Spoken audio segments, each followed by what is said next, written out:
And so in 2002, I moved home to Ireland from Australia. And it was a shock to me that I'd be moving back to Ireland. When I'd left 5 years earlier, I always imagined I'd never live in Ireland again. I mean, I like coming home for visits, but living abroad, first in Switzerland and then in Australia, was a total joy. And I moved home mostly so I could study, but there was another reason too. I was keen to kiss a man. Now, not one particular man, just any man really. I was 27, out as gay to a few friends, but not many, and I was keen to imagine a free world outside of the religion that had been part of my life for so long, where I could go on dates. I'd worked with a religious group during my days overseas, and if I'd ever kissed anybody, I'd have been fired. So I gave notice and I packed my stuff in bags, sent some boxes home to Ireland from Australia, and made the move not back to Cork, but to Dublin. And I'd already arranged to get a place to live in Dublin. Three people who I'd known for years were looking for a housemate, and they rented a huge old house near Dunlera, and the rent was affordable, and so the move was easy. And I needed to live in Ireland for a year before I could qualify for a student grant. So I got some jobs locally and settled into living with fantastic housemates. There was loads of shared meals and evenings around the fire or the television, and a household of people who were always very patient when I had various strange religious friends from around the world coming to visit. And one particularly strange religious friend asked, could he come for 3 days? And 3 days was about all I could imagine managing with him. And so, like in Egypt, I said, yeah, of course. So when he arrived, he said, oh, I got my times mixed up. I'm not staying for 3 days, I'm staying for 10. And this was the 19th of December. He was staying for Christmas. I had a huge freezing bedroom, and I gave my not very welcome friend the bed, and I slept on a sofa that was in the corner. And that might have been what drove me over the edge, just having him around for so long. I had been cautiously continuing on a conversation with a fella I'd met in a gay support group, and this fella, Jimmy, and I had chatted a few times, and it was all very tame. And with my very peculiar religious friend sleeping in my own bed in the corner, I decided I need a break. So I messaged Jimmy and I said, could we meet for a drink?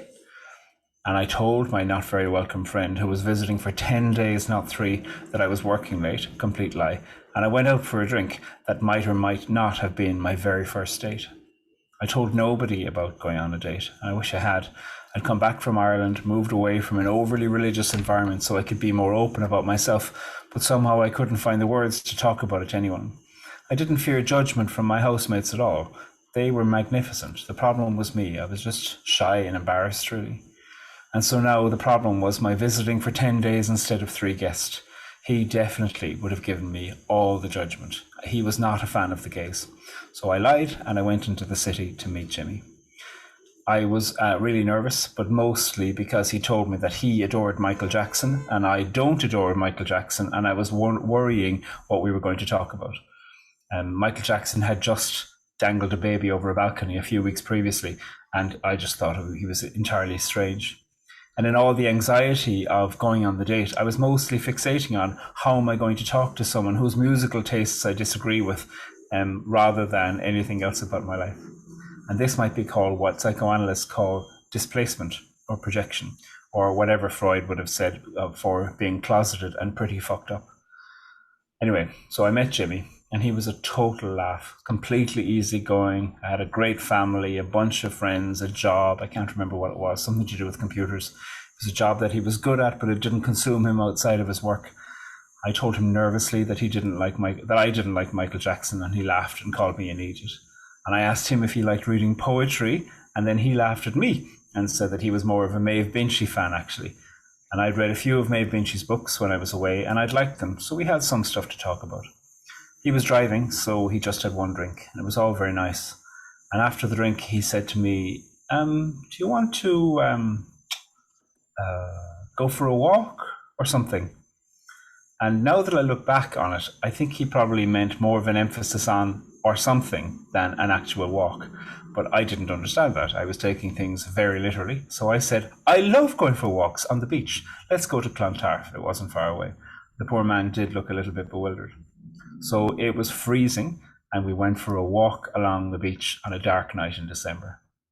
And getting back into the car, when we got back in, he leant over and kissed me. It was the first time I'd ever kissed a man. And suddenly we had something that we did both enjoy. Michael Jackson, definitely not. Poetry, definitely not. Maeve Binchy, kinda, but not really. But kissing, yes. It was all so lovely. And then I was really frightened and exhilarated.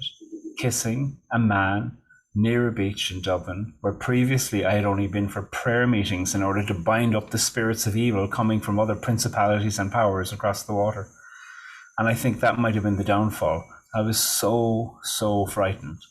And I broke off the kiss and I looked at him with absolute seriousness, about to say something.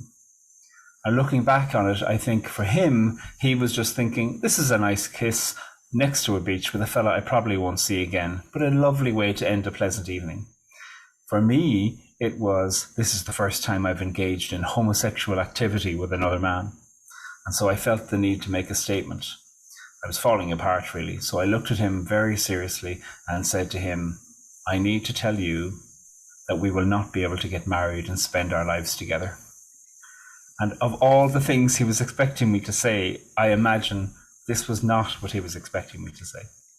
This was in 2002. Civil partnerships weren't even legal.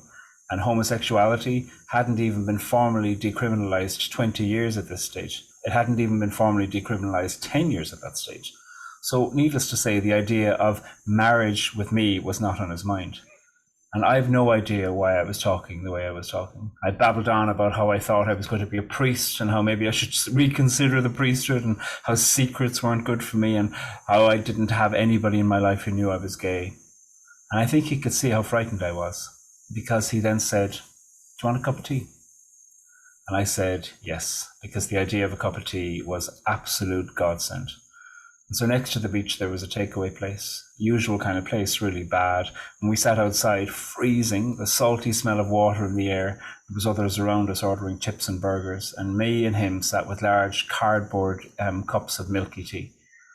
And I saw his real kindness, because he'd met someone who was clearly petrified and shocked and probably deranged and religiously delusional, barely out of the closet, and who couldn't see anything beyond his own fear. Me, I'm talking about. And I was babbling, and I knew it, and I was telling him about all the monasteries I'd stayed at, trying to figure out whether I'd ever become a priest, and I kept on talking and talking.